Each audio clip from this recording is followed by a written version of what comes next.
There's a company right now that most people have never heard of, and it just gained nearly 250% in a single year. Not crypto, not AI, a rocket company. And the investors who were supposed to be betting on Jeff Bezos just quietly started moving their money somewhere else. The name is Rocket Lab. The stock ticker is RKLB. And in the past 12 months, it has gone from roughly $21 a share to more than $73, making it one of the most extraordinary performers in the entire market. Not just the space sector, the entire market. While headlines were dominated by Blue Origin's new Glenn launches and Elon Musk's Starship explosions, and the drama of the Bezos versus Musk rivalry, this smaller, quieter, faster-moving company has been building something that Wall Street is now treating as one of the most serious long-term space investments available to ordinary investors today. To understand why this is happening, you first need to understand what Rocket Lab actually is and why the comparison to Blue Origin matters so much to the story. Blue Origin is Jeff Bezos' rocket company. It is privately held, which means regular investors cannot buy a single share of it. The only people who own equity in Blue Origin are Bezos himself and whatever private parties he has allowed in. For an investor sitting at home who believes that space is the future, Blue Origin is completely inaccessible. You cannot participate in its upside no matter how much you believe in the company or the mission. Rocket Lab, by contrast, is a publicly traded company on the NASDAQ. Anyone with a brokerage account can own a piece of it. And that single structural difference has become one of the most important drivers of where space-focused investor money is going in 2026. But access alone does not explain a 250% surge. The numbers behind Rocket Lab's rise are real, concrete, and accelerating fast. The company posted full-year revenue of $602 million in 2025, up 38% compared to the year before. That is not just impressive growth for a space company. That is impressive growth for any company in any sector. At the same time, Rocket Lab's backlog, the total value of signed contracts waiting to be fulfilled, surged 73% to reach nearly $1.9 billion. When a company's backlog grows that fast, it means customers are committing to future business faster than the company can execute it. That is the definition of demand outpacing supply. And in a capital-intensive industry like space, a $1.9 billion backlog means revenue visibility stretching years into the future. In the first quarter of 2026 alone, Rocket Lab sold 28 new launches, almost as many as the total number it sold in the entire full year of 2025. That number is not an accident. It reflects what is happening in the broader space economy as demand for satellite launches, hypersonic testing, and national security missions explode simultaneously. The global space economy is already valued in the hundreds of billions, and analysts at McKinsey project it could reach $1.8 trillion by 2035. Rocket Lab is positioning itself to capture an increasingly large share of that market, and the backlog numbers suggest it is succeeding. The catalyst that sent the stock surging in mid-April 2026 was actually a combination of three separate events hitting in the same week. First, a well-known analyst named Andres Shepard reiterated his overweight, meaning buy, recommendation on Rocket Lab stock and maintained his price target of $85 per share. That kind of public conviction from a respected voice in the analyst community creates momentum on its own. Then, the very next morning, Rocket Lab unveiled a brand new product called Gauss. This is a complete electric propulsion system, including a Hall thruster, power processing unit, and propellant management assembly. The significance of Gauss is not just the product itself. It is what the product represents. Rocket Lab is no longer just a company that launches rockets.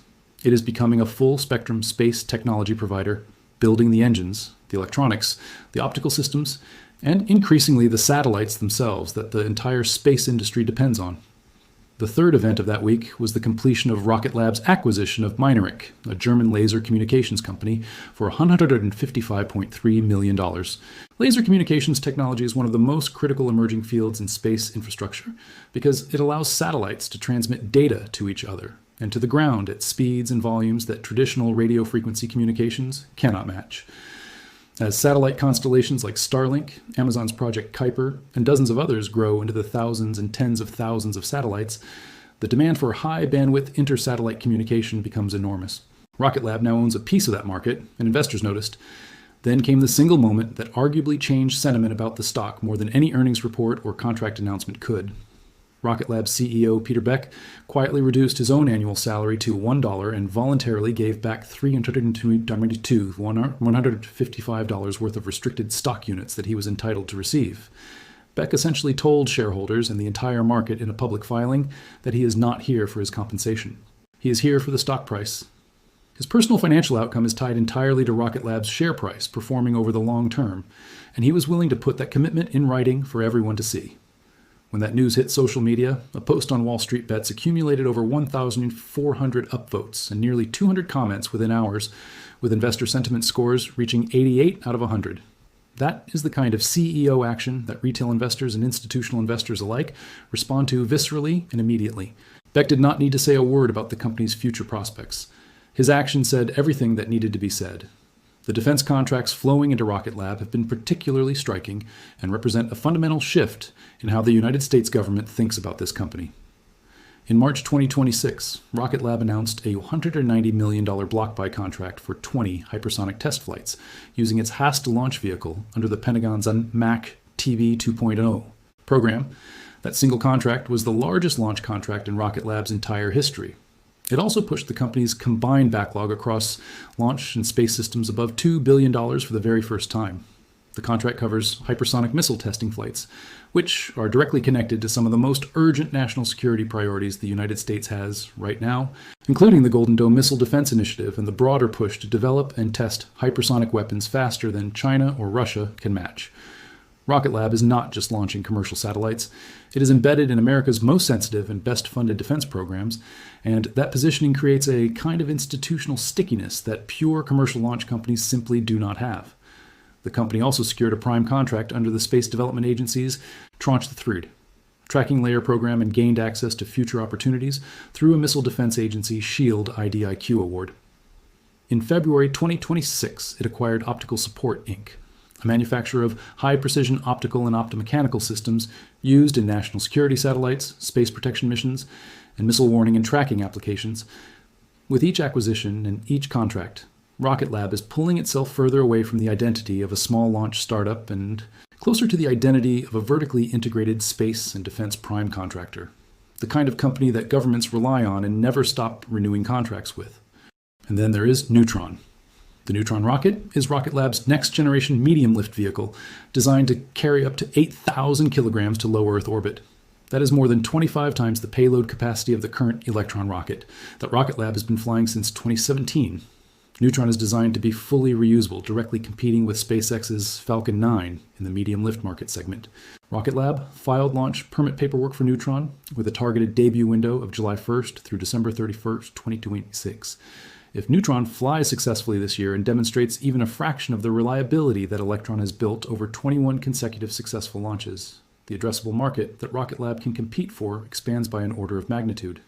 Medium-lift rockets command much larger contracts than small lift vehicles. A successful Neutron launch could be the most transformative single event in the company's history.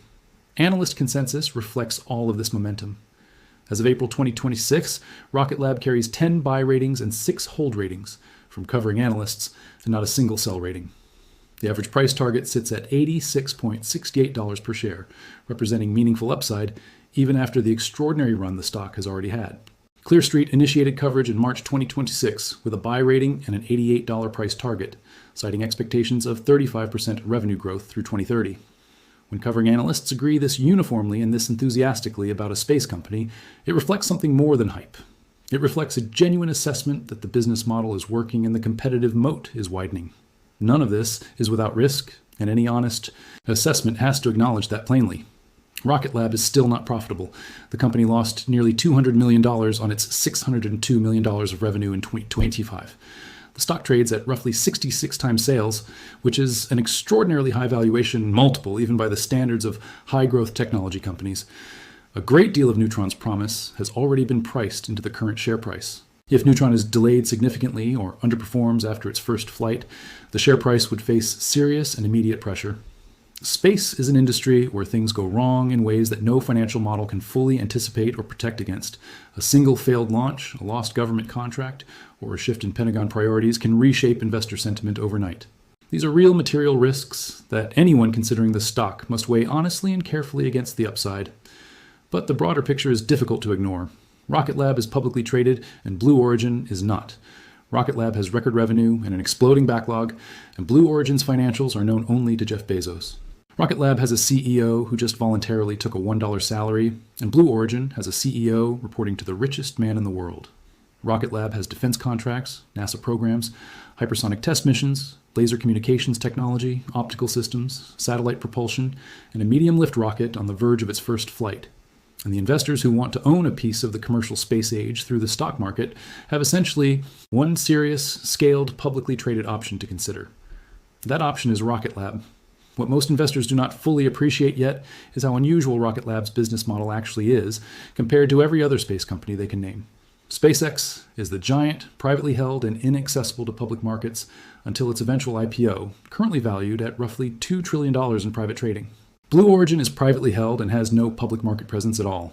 Virgin Galactic has effectively collapsed as a stock. The handful of other publicly traded space companies, Intuitive Machines, AST Space Mobile, Redwire, are all significantly smaller and more narrowly focused than Rocket Lab. Rocket Lab is the one publicly traded space company that does launches, builds satellites, manufactures satellite components including solar panels, reaction wheels, and star trackers, and now makes propulsion systems and optical systems too. It is attempting to become the vertically integrated end-to-end space infrastructure company that institutional investors have been looking for since the commercial space era began. Peter Beck, the founder and CEO who grew up in New Zealand and taught himself rocket science from library books before building a company that competed globally with billion-dollar aerospace contractors, has described Rocket Lab's ultimate vision in terms that go well beyond launch services. He wants Rocket Lab to be a company that owns the full stack of space technology from the rocket to the satellite to the on-orbit services that keep satellites running. Every acquisition the company has made, from Sinclair Interplanetary to Advanced Solutions to Planetary Systems Corporation to Optical Support Inc. to Mynaric, has moved it one step closer to that vertical integration vision.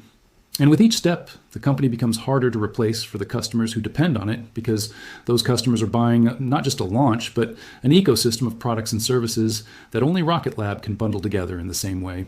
The SpaceX IPO, which is expected to happen in 2026 and which would value the company at roughly $2 trillion, creates an interesting dynamic for Rocket Lab specifically.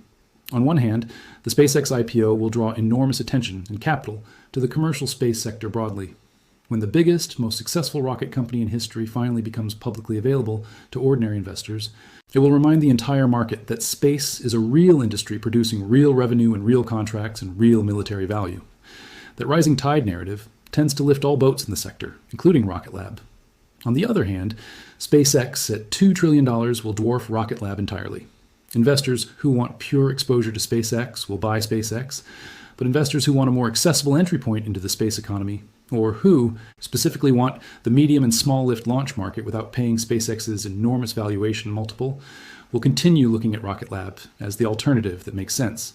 The space race between the billionaires is the story that captures the imagination and dominates every headline. But the investment race, the one that ordinary people can actually participate in with a brokerage account and a long-term outlook, may be going to someone else entirely. Or right now, that someone else is a company founded in 2006 in New Zealand, run by a CEO who just voluntarily gave up his salary, and whose stock has climbed nearly 250%, while most of the world was looking somewhere else entirely.